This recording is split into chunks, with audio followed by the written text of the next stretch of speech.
जय जिनेन्द्र।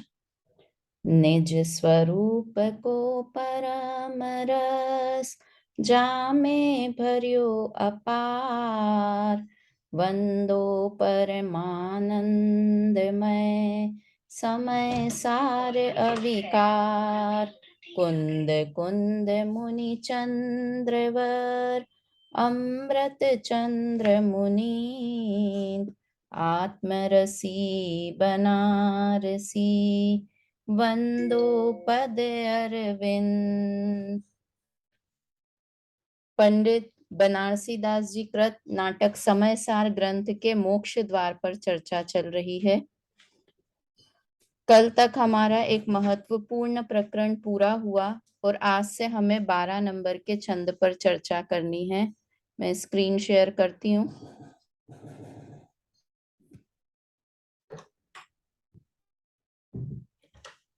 आत्मा नित्य है, यहाँ से हमारी चर्चा प्रारंभ होनी है। आत्मा मतलब किसकी बात चल रही है? मेरी बात चल रही है ना? क्यों मैं आत्मा हूं, मेरी बात चल रही है। ये बात सही है या गलत है कि मेरी बात चल रही है? देखो, आत्मा यानी मेरा नहीं, मैं। आत्मा का अर्थ मैं समझना चाहिए, मेरा नहीं। मेरा समझेंगे मतलब तो दो चीजें हो गई कि मैं आत्मा, मैं एक और ये मेरा मोबाइल, मैं एक और मेरे बच्चे, मैं एक और मेरी जिनवाणी, है ना? मैं और मेरा ऐसा बोलेंगे तो दो चीजें हो जाती, एक मैं अलग और एक मेरी वस्तु अलग। इसलिए बोलते हैं मैं और मेरी आत्मा। ऐसा बोलेंगे तो आत्मा अलग हो गया और आप तो अपने आप को शरीर ही मान रहे हो, है ना? समझ में आ रहा है? तो यहाँ क्या आत्मा नित्य है, अर्थात मेरी आत्मा नित्य नहीं है, मैं नित्य हूं। ये समझना है हमको। मैं नित्य हूं। अब मैं कहाँ से आया? आत्मा संस्कृत का शब्द है और संस्कृत में मैं को ही आत्मा कहते हैं। प्राकृत में आत्मा को अप्पा कहते हैं, अप्पा, है ना? संस्कृत में आत्मा कहते हैं, हिंदी में मैं कहते हैं और इंग्लिश में आई कहते हैं। तो अपन ऐसे बोलते हैं ना, मैं ऐसा हूं, मेरी आत्मा ऐसी है, बोला तो दो चीजें हो जाएगी। तो यहाँ पर मैं नित्य हूं ऐसा समझना। आत्मा नित्य है अर्थात मेरी आत्मा नित्य नहीं है, मैं नित्य हूं ऐसा यहाँ पर समझना है हमें। तो चर्चा प्रारंभ करते हैं कि मैं नित्य हूं, मेरा स्वभाव कैसा है, मैं कैसा हूं, इसकी बात चल रही है। बोलते हैं छंद।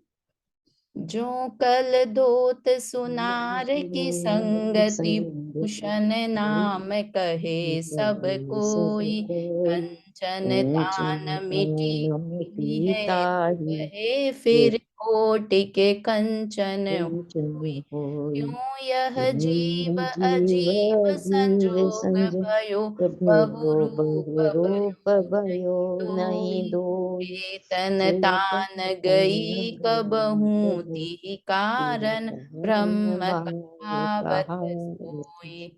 बहुत अच्छा उदाहरण दिया और बहुत फेमस उदाहरण है।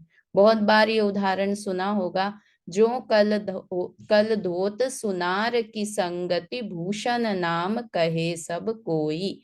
कल धोत मतलब सोना। जैसे सोना अगर सुनार की संगति करता है, मतलब सोना है और वो सोना अगर सुनार के पास पहुंच जाता है, सुनार की संगति करता है, तो क्या होता है? भूषण नाम कहे सब कोई।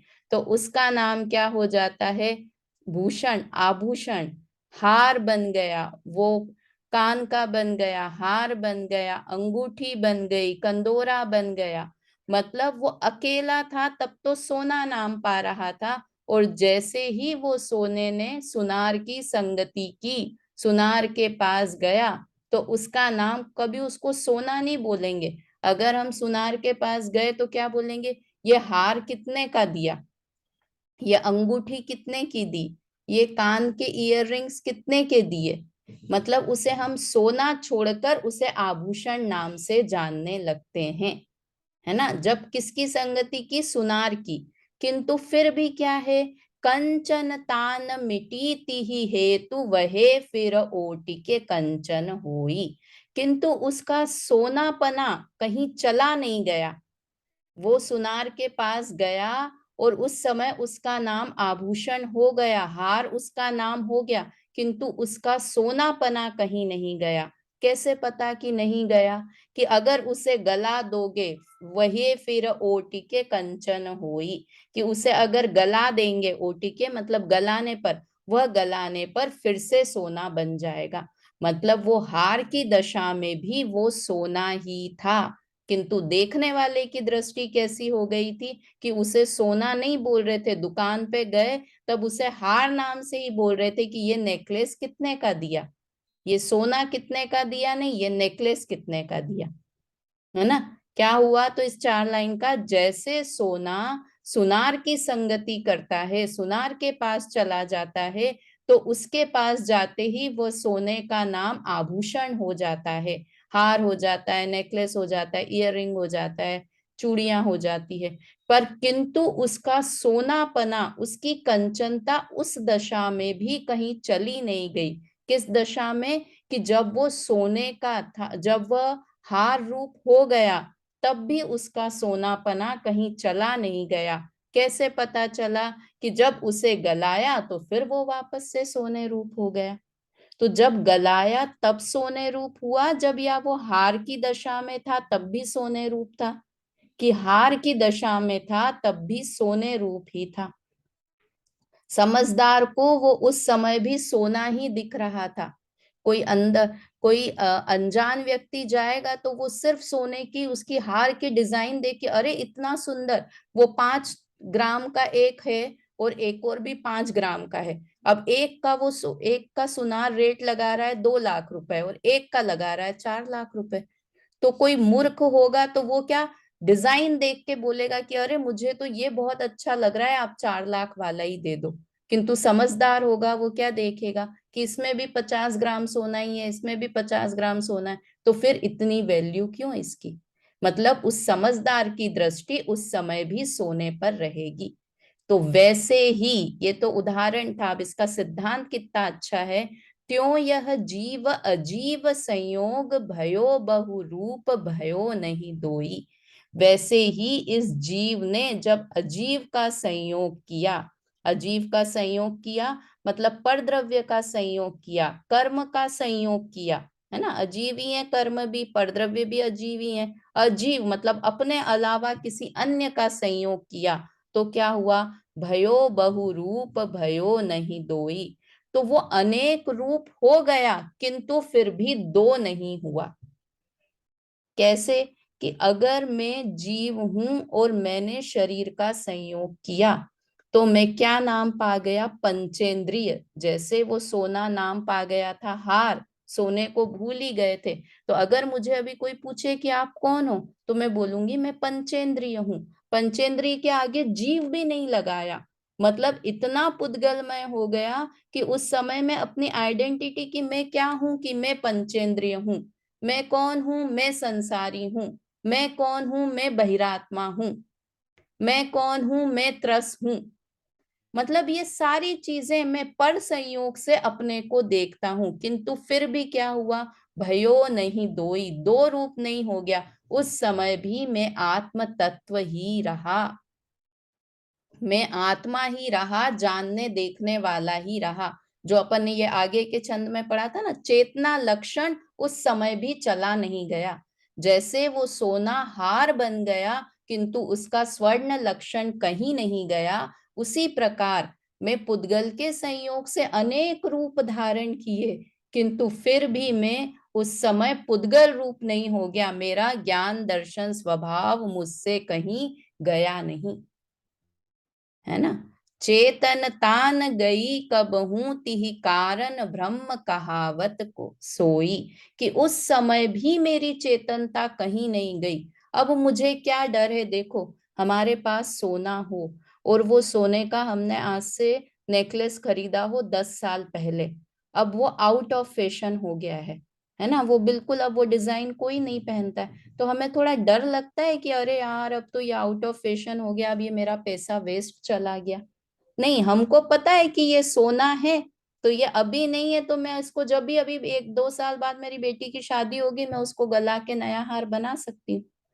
तो वैसे ही हम किसी पर्याय में चले गए अज्ञानी हो गए, बहिरात्मा हो गए, एक इंद्रिय में चले गए, पांच इंद्रिय में आ गए, बंदर बन गए, हाथी बन गए, तब भी क्या संतोष होना चाहिए कि मेरा ज्ञान दर्शन स्वभाव मुझे छोड़कर कहीं नहीं गया।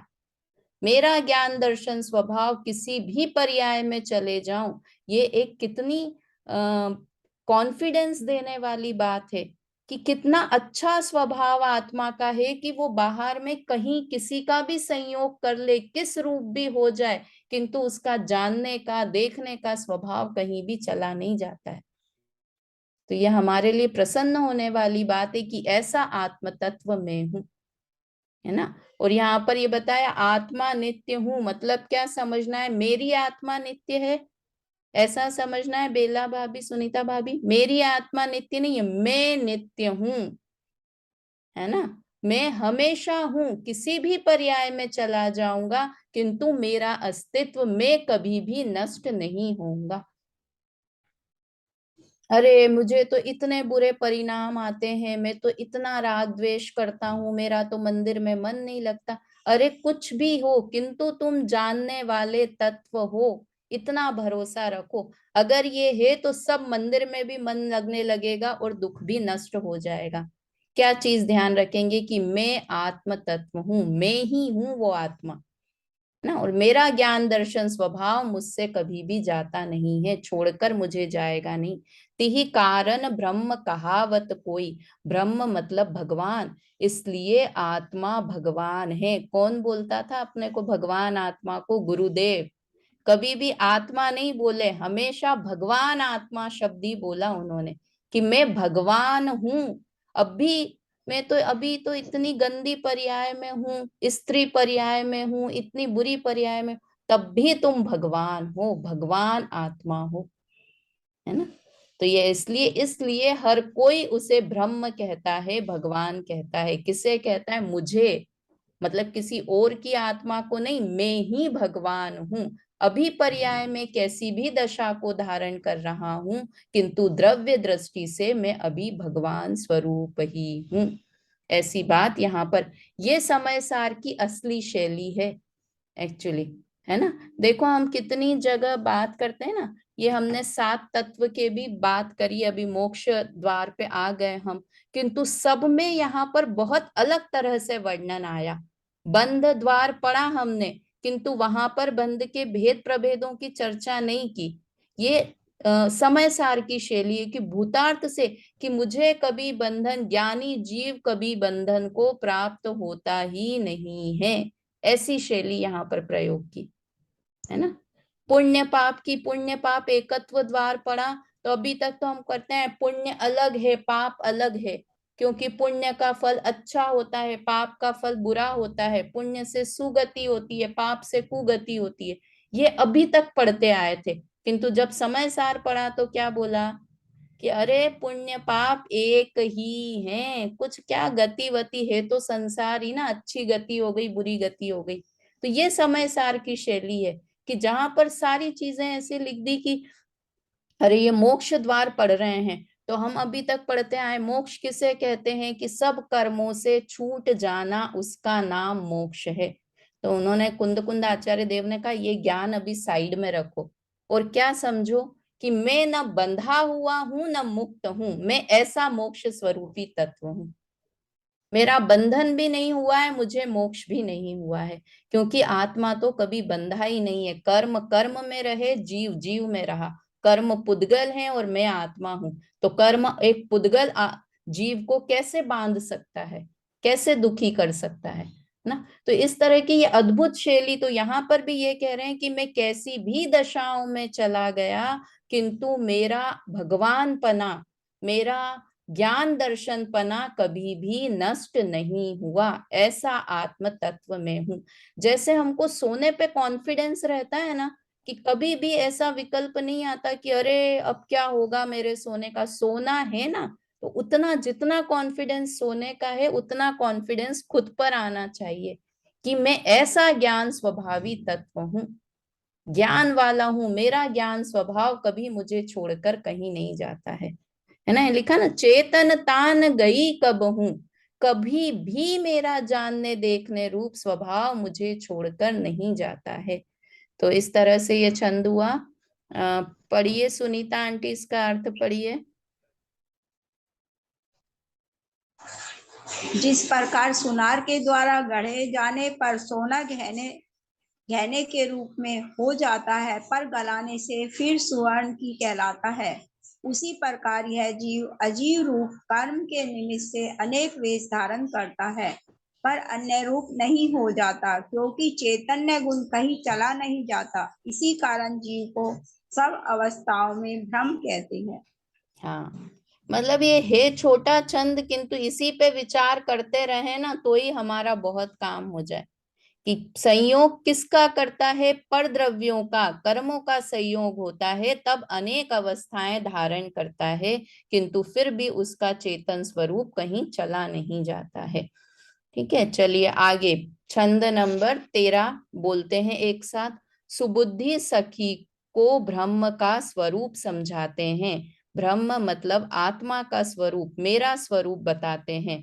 और सुबुद्धि सखी, सखी किसको बनाया? सुबुद्धि को, सम्यक ज्ञान को। सम्यक ज्ञान की बात चल रही थी ना, तो सम्यक ज्ञान को संबोधन करते हुए यहाँ पर एक सुंदर सा छंद लिखा है बनारसी दास जी ने। देखु सखी यह ब्रह्म विराजित, या की दशा सब याहि को सोहे। एक में एक अनेक अनेक में धुंधलिए दुविधा में दो है। आप संभारी लखे अपनों पद, आप विसार के आप ही मोहे। व्यापक रूप यह घट अंतर, ज्ञान में कौन अज्ञान में को है। देखो कितनी अच्छी बात। और आत्मा कैसा कैसा है कि देख सखी, हे ब्रह्म, हे सुबुद्धि सखी, देख यह ब्रह्म विराजित, यह आत्मा कैसा सुशोभित होता है। या की दशा सब या ही को सोहे, उसके जैसा कोई और है ही नहीं। उसकी दशा सबसे अलग है, उसकी दशा उसे ही सुशोभित होती है। उसकी उपमा मैं किसी से नहीं दे सकता, ऐसा आत्म तत्व में हूं। कैसा है? एक में एक अनेक अनेक में, एक में एक रूप हो जाता है, अनेक में अनेक रूप हो जाता है। अर्थात जब द्रव्य दृष्टि से देखते हैं तो मैं एक हूं, द्रव्य स्वभाव से मैं एक हूं। और अनेक अनेक में कि पर्याय दृष्टि से देखता हूं तो मैं अनेक रूप हूं। पर्याय दृष्टि से कैसा हूं बेला भाभी, कैसे हैं आप पर्याय दृष्टि से अभी? पर्याय पंचेंद्रिय स्त्री हूँ मैं। हाँ, वेरी गुड। पर्याय दृष्टि से देखेंगे तो कितने सारे नाम, हमारे अनेक नाम हो सकते हैं। पर्याय दृष्टि से देखेंगे तो हम बहिरात्मा हैं, पर्याय दृष्टि से देखेंगे हम संसारी हैं, पर्याय दृष्टि से देखेंगे हम त्रस हैं, पर्याय दृष्टि से देखेंगे हम पंचेंद्रिय हैं, पर्याय दृष्टि से देखेंगे हम स्त्री हैं, पर्याय दृष्टि से देखेंगे हम माँ हैं, पर्याय दृष्टि से देखेंगे हम बहन है, पर्याय दृष्टि से देखेंगे हम जैनी हैं, पर्याय दृष्टि से देखेंगे हम भारतीय हैं, पर्याय दृष्टि से देखेंगे हम भरत क्षेत्र में रहने वाले हैं, पर्याय दृष्टि से देखेंगे तो हम महावीर भगवान के वंशज हैं। कितनी सारी पर्याय दृष्टि की तो सीमा नहीं है, इतने सारे भेद हम कर सकते हैं। अमेरिका जाएंगे तो किस नाम से पहचानेंगे बेला भाभी को? अरे कोई भारतीय चला आ रहा है ना। मंदिर में देखेंगे तो कैसा, कौन देखेंगे? अरे कोई बज आ रही है, बेला भाभी बज हैं, ये तो बज बहू परिवार की बहू है, देखो वो आ रही हैं। कितने सारे नाम रख सकते हैं पर्याय दृष्टि से।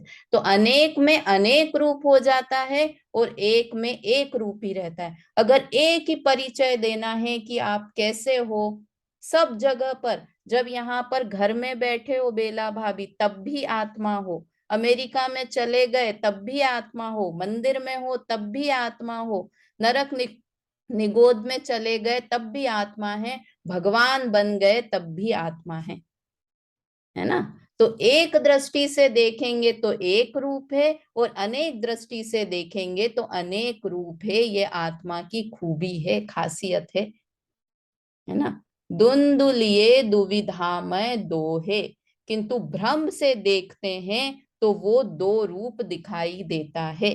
ये भ्रम दृष्टि से हमेशा हम एक द्रव्य को तो देख नहीं पाते हैं, और भ्रम से जो अनेक रूप है ना, इसमें दुखी कौन होते हैं कि हम ही दुखी होते हैं। कभी जिसका जो मर्जी आता है हमें बोलकर चले जाता है। देखो संसार में भी है ना कि कौन सबसे ज्यादा दुखी रहेगा, कि कोई कुछ आके कोई किसी को बोल गया अरे तुम तो पागल हो, कोई आके बोल गया अरे तुम तो समझदार हो, अरे तुम तो ये हो, तुम तो वो, तो क्या लगेगा उसे भी, अरे यार मेरी कोई पहचान नहीं है क्या, आइडेंटिटी, जो मुंह पे आता है जो आता है वो मुझे वो बोलकर चला जाता है। तो ऐसी दशा अभी हमारी हो रही है। क्यों हो रही है? क्योंकि हम उस रूप अपने को अनुभव कर रहे हैं। देखो ये एक मैंने बहुत अच्छी चीज पढ़ी थी। 12 भावना बोलते हैं ना अपन, तो बोलते हैं ना, राजा राणा छत्रपति हातिन के असवार, मरना सबको एक दिन अपनी अपनी वार। तो क्या लिखा, अरे ये तो बहुत दुखी कर देने वाली बात है कि हम राजा होंगे तो भी मर जाएंगे, चक्रवर्ती हुए तो भी मर जाएंगे, बहुत पैसे वाले हुए तो भी मर जाएंगे। तो कौन मरेगा? कि जो अपने को राजा मानेगा वो मरेगा, जो अपने को छत्रपति मानेगा वो मरेगा, है ना। अगर आप अपने को राजा देखते हो तो पक्की बात है आप मरने वाले हो।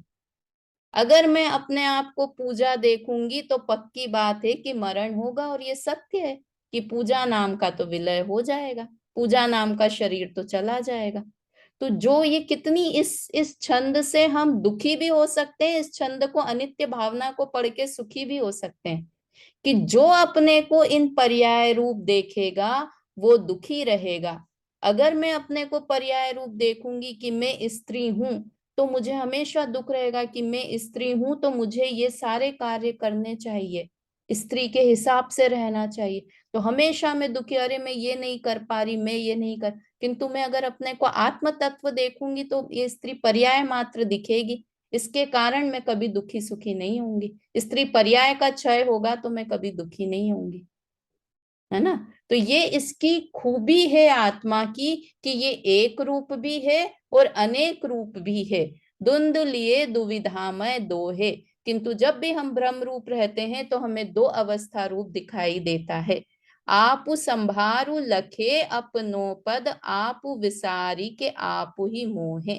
किंतु जब वो संभाल करके अपने पद को देखता है, अपने को आत्मा देखता है, तब तो वह सुखी होता है। और जब मोह के कारण अपने को भूल जाता है, आप विसारी के आप ही मोहे, मोह में पड़कर अपने आप को वो कभी भूल जाता है। जब मिथ्या दृष्टि होता है तब भूल जाता है, और जब सम्यक ज्ञान प्राप्त करता है तो अपने को संभाल कर अपने पद की खबर लेता है ना। व्यापक रूप यह घट अंतर, ज्ञान में कौन अज्ञान में को है। कि इसका व्यापक रूप है, बहुत व्यापक, बहुत विस्तार है। ज्ञान दशा में कौन है और अज्ञान दशा में कौन है, सम्यक ज्ञानी कौन है और मिथ्या ज्ञानी कौन है। कि एक जीव द्रव्य ही है, वो अज्ञान दशा में भी है तब भी जीव है, और ज्ञान दशा में है तब भी जानने देखने वाला जीव तत्व ही है। अज्ञानी हो किंतु तब भी आपका जानने देखने वाला तत्व आपसे छोड़कर आपको कहीं चला नहीं गया है। तो ऐसा ब्रह्म स्वरूप, ऐसा भगवान आत्म तत्व में हूं। वास्तव में अगर इन विषयों में रुचि लगने लग जाए ना, इन चीजों में मन लगने लग जाए, तो वास्तव में हमको जीवन में जो करना था वो हमने कर लिया, है ना। अगर अध्यात्म के ग्रंथों में हमारी बुद्धि लगने लग जाए, उसमें मजा आने लग जाए कि अरे वाह ये तो मेरी ही बात है, मेरा ही स्वरूप बता रहे हैं कि मैं एक रूप भी हो जाता हूँ, अनेक रूप भी हो जाता हूँ, मैं ज्ञान दशा में हूँ, अज्ञान दशा में हूँ, किंतु मेरा आत्म जानने देखने वाला स्वभाव मुझे को छोड़कर कभी कहीं गया नहीं है ना। चलिए बेला भाभी इसका अर्थ पढ़िए। सुबुद्धि रूप सखी से कहते हैं कि हे सखी, देख, यह अपना ईश्वर सुशोभित है, इसकी सब परिणति इसे ही शोभा देती है। ऐसी विचित्रता और दूसरे में नहीं है। इसे आत्मसत्ता में देखो तो एक रूप है और परसत्ता में देखो तो अनेक रूप है। ज्ञान दशा में देखो तो ज्ञान रूप है, अज्ञान दशा में देखो तो अज्ञान रूप। ऐसी दोनों दुविधाएं इसमें है। कभी तो सचेत होकर अपनी शक्ति को संभालता है और कभी प्रमाद में पड़कर निज स्वरूप को भूलता है। पर यह ईश्वर निज घट में व्यापक रहता है। अब विचार करो कि ज्ञान रूप परिणमन करने वाला कौन है और अज्ञान दशा में वर्तने वाला कौन है, अर्थात वही है। इसको और शॉर्ट में बोलें तो हम कैसे हैं, भूले हुए भगवान हैं तो भूले भगवान। भगवान किंतु स्वयं को भूल गए हैं। है ना, ये भी गुरुदेव ही बोलते थे, भगवान आत्मा भी गुरुदेव ही बोलते थे। और भूलेला भगवान छो, भूले हुए भगवान हो तो भगवान किंतु स्वयं को भूल गए हो। तो अज्ञान दशा में हो तब भी भगवान हो, और ज्ञान दशा में हो तब भी भगवान आत्मा ही हो। भगवान जैसे जानने देखने वाले हैं, वैसे तुम भी जानने देखने वाले तत्व हो। ठीक है। हमें पूर्व जन्म का ऐसे ज्ञान तो हमारे साथ ही आता है, तो हमें पूर्व जन्म का कुछ भी याद क्यों नहीं रहता? ऐसे मतलब ज्ञान तो होता ही है पर याददाश्त में क्यों नहीं होता वो? हाँ, देखो दो चीजें होती है, एक होते हैं संस्कार और एक होता है क्षयोपशम ज्ञान। तो जो हम कई बार, ये देखो संस्कार वाली बात तो करती हूँ, किंतु हम भूल क्यों जाते हैं कि जब हम विग्रह गति में जाते हैं, यहां से मैं मरकर कहीं अन्य गति में गई, तो सबसे पहले विग्रह गति, विग्रह गति किसे कहते हैं, एक गति से दूसरी गति में जाने के पूर्व जो बीच का समय होता है उसे विग्रह गति कहते हैं। और उस समय कारमान और तेजस शरीर हमारे साथ में रहता है। तो वो होता है, अगर मैं यहाँ पर हूं अभी और मुझे जस्ट इसके बाजू वाली जगह पर भी जन्म लेना है, तो मैं जैसे यहाँ से शरीर को छोड़ा, तो ये आत्मा यहाँ से छोड़कर ऐसे नहीं जाएगी कभी भी, सीधे पहले ऊपर जाएगी। ऊपर क्यों जाएगी? क्योंकि आत्मा का स्वभाव ऊर्ध्व गमन है, ऊर्ध्व गमन करना आत्मा का स्वभाव है। तो जैसे ही यहाँ मरण हुआ तो मरण होके ऊपर गई, और फिर मुझे बाजू में ही लेना है, तो मैं ऐसे टर्न होके वापस इधर आऊंगी। तो जैसे ही मोड़ा लेते हैं, वैसे ही जो जितना पुराना क्षयोपशम ज्ञान था वो सारा ज्ञान खत्म हो जाता है ना।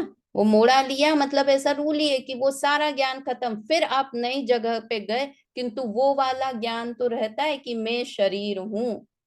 ये अग्रहित मिथ्यात्व है ना, वो इसे मैं कह रही हूँ, संस्कार संस्कार साथ में जाते हैं। देखो कोई बच्चा जन्म लेता है और है ना, बिल्कुल 1 साल का ही हुआ, किंतु उसके लक्षण दिखने लगते हैं ना, बोलते हैं ना पूत के लक्षण पालने में दिखते हैं। तो उसकी वो चीज कहाँ से आती है कि पूर्व संस्कार से। वो अगर नरक गति से आया है तो वो बहुत क्रोधी स्वभाव वाला होगा, बहुत मतलब अलग। और कोई होते हैं ना कि देव गति से देख के ही बोलने लगते हैं, अरे ये तो बिल्कुल लगता है देव गति से आया है। तो कैसे पता चला कि देव गति से आया है? कि उसके पूर्व संस्कार उसमें तब भी रहते हैं। किंतु ज्ञान का ऐसा नियम है कि जैसा ही मोड़ा लिया वो क्षयोपशम ज्ञान नष्ट हो जाता है। इसलिए तो है कि अपने संस्कार दृढ़ कर लो। ये बहुत सारे ग्रंथ याद कर लेंगे, अगर हम पूरा का पूरा नाटक समय सार याद कर लिया हमने, किंतु अन्य गति में जाएंगे तो वापस से क ख ग से शुरू करना पड़ेगा।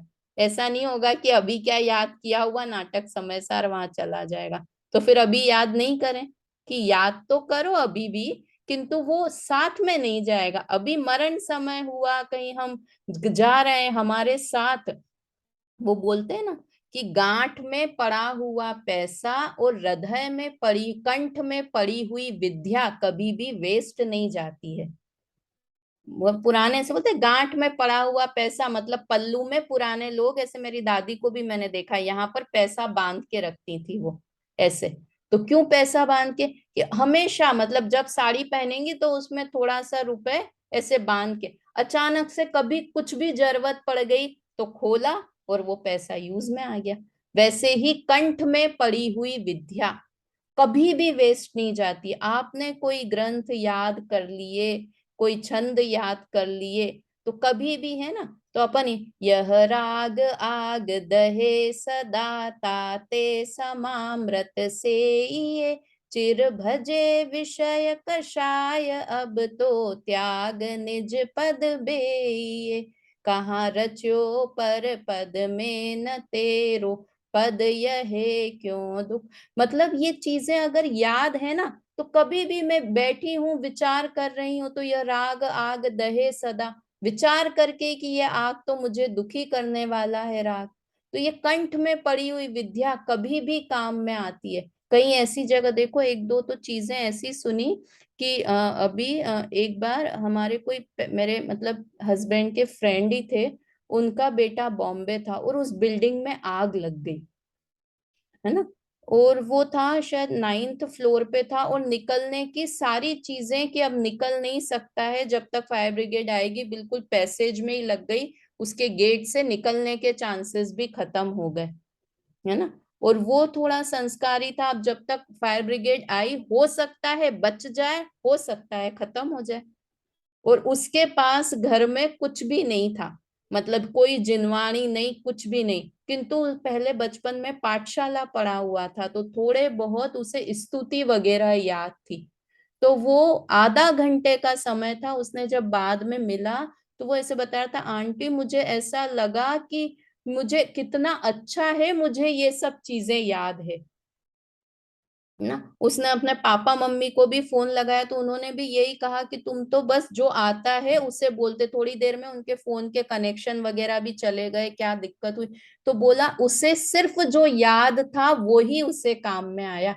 उस समय वो आधा घंटा सिर्फ आंख बंद करके अपने पाठ स्तुति जो भी उसे याद थी वो बोलता रहा, और वही चीज उसे शांति देते रहे, है ना। तो इसलिए ये याद तो करना, किंतु ये सोच के नहीं कि अगले भव में भी मेरे साथ चले जाएंगे, किंतु जो संस्कार हो गए ना, संस्कार की धर्म की रुचि है, ये अपने को अभी भी धर्म की रुचि लगती है ना, कि क्यों है, क्योंकि ये पूर्व के संस्कार हैं, इसलिए हमको धर्म की रुचि है अभी। ऐसे इतरना नहीं चाहिए कि देखो मैं तो इतना धर्म, ये कर्म का उदय है इसलिए हमें धर्म की रुचि लग रही है, कषाय की मंदता हो रही है। तो ये अगर अभी धर्म में रुचि है तो अगले भव में भी, है ना। ये बोलते ना, बुद्ध जांच हूं तो वह भक्ति भव भव दीजिए शिव नार जी, कि जब तक मोक्ष नहीं मिले तब तक मैं क्या मांगता हूँ, कि भव भव में मुझे आपकी भक्ति मिलती रहे, एज अ भगवान के रूप में आप ही मुझे मिलो, मैं किसी अन्य धर्म में मेरा जन्म नहीं हो जाए। तो ये संस्कार आगे जाते हैं, किंतु क्षयोक्षम ज्ञान यहीं रह जाता है। तो चलिए एक छंद और देख लेते हैं, आत्म अनुभव का दृष्टांत। ये भी सरल सा छंद है, भाव बहुत है, शब्द में सरल छंद है। एक बार इसको बोलते हैं।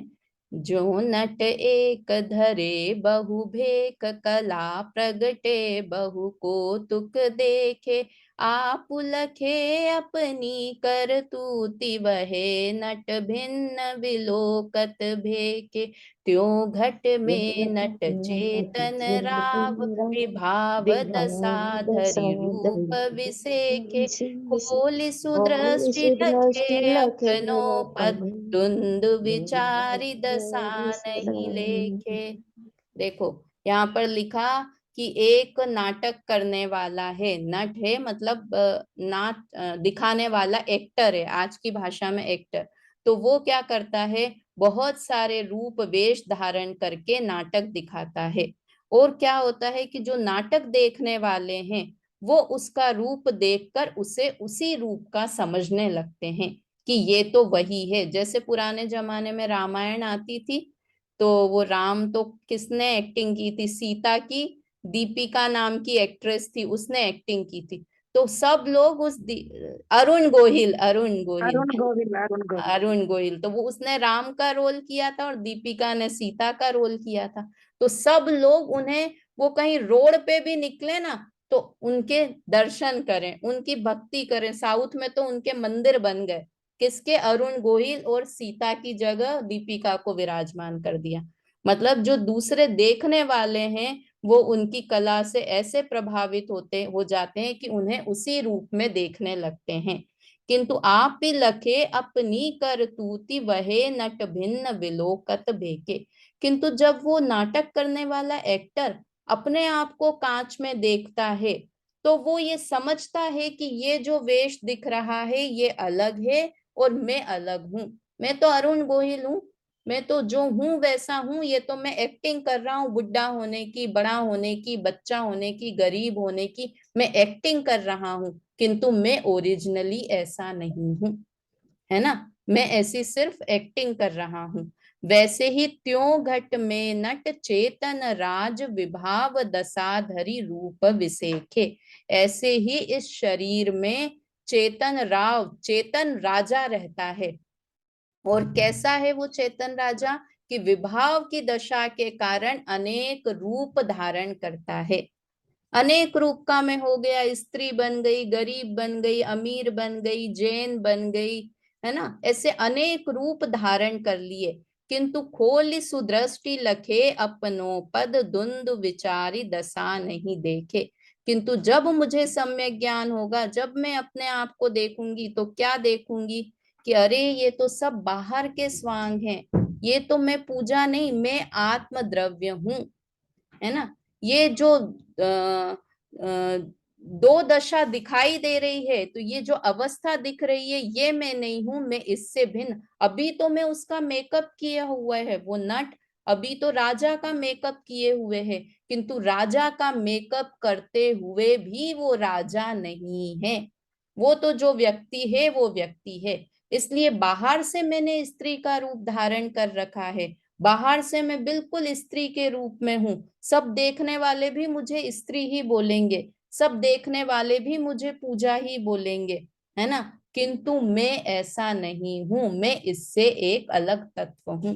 ऐसा अपने आप में भरोसा आना चाहिए, है ना। चलिए इसका अर्थ पढ़िए, ज्योति जी पढ़िए इसका अर्थ। जिस प्रकार नट अनेक स्वांग बनाता है और उन स्वांगों के तमाशे देखकर लोग कौतूहल समझते हैं, और वह नट अपने असली रूप से कृत्रिम किए हुए वेश को भिन्न जानता है, उसी प्रकार यह नट रूप चेतन राजा परद्रव्य के निमित्त से अनेक विभाव पर्यायों को प्राप्त होता है। परंतु जब अंतरंग दृष्टि खोलकर अपने सत्य रूप को देखता है, तब अन्य अवस्थाओं को अपनी नहीं मानता। हाँ, मतलब एक कितनी अच्छी बात इसमें है कि अभी बाहर में वैसा का वैसा ही है। वो नट कांच में देख रहा है तो अभी तो उसने राजा का ही ड्रेस पहन रखा है, किंतु उस समय भी वो राजा नहीं है, वो तो ओरिजिनल जो व्यक्ति है वही है। उसी प्रकार में बाहर में तो स्त्री ही दिखूंगी, लोग मुझे स्त्री ही बोलेंगे, किंतु ये बाहर का स्वांग है, ये बाहर की भूषा है, बाहर के कपड़े हैं, ये एक समय का शरीर है, किंतु मैं इससे भिन्न एक तत्व हूं। वास्तव में अगर इस तरह से अपने आप को देखने लगेंगे तो कभी दुखी नहीं होंगे कि ये सारी अवस्थाएं बाहर की, बाहर का मेकअप है। मैं बुढ़ी हो गई हूँ, बाहर है। मैं बाल सफेद हो गए हैं, बाहर हुए हैं। मैं पतली हो गई हूँ, ये बाहर का रूप है। मैं इससे एक भिन्न हूँ। देखने वाले सब बोलेंगे अरे बहुत कमजोर हो गए हो, बहुत बाल सफेद हो गए, अपने को क्या विचार करना है, ये बाहर का रूप है, ये बाहर का मेकअप है, मैं इससे भिन्न एक तत्व हूं। ऐसा अपने आप को विचार करना चाहिए। तो इस तरह से ये सुंदर आत्म तत्व का अर्थात मैं कैसा हूं ऐसा वर्णन हमने इसमें पढ़ा। अभी जिनवाणी स्तुति करते हैं, अगले छंद की चर्चा कल करेंगे। भाव मरण से त्रस्त प्रतीक्षण, मेरे घट में अमृत घोलो, मैं विवेक बिन अंध शारदे, नए अंजन से लोचन खोलो। जय जिनेन्द्र। जय जिनेन्द्र।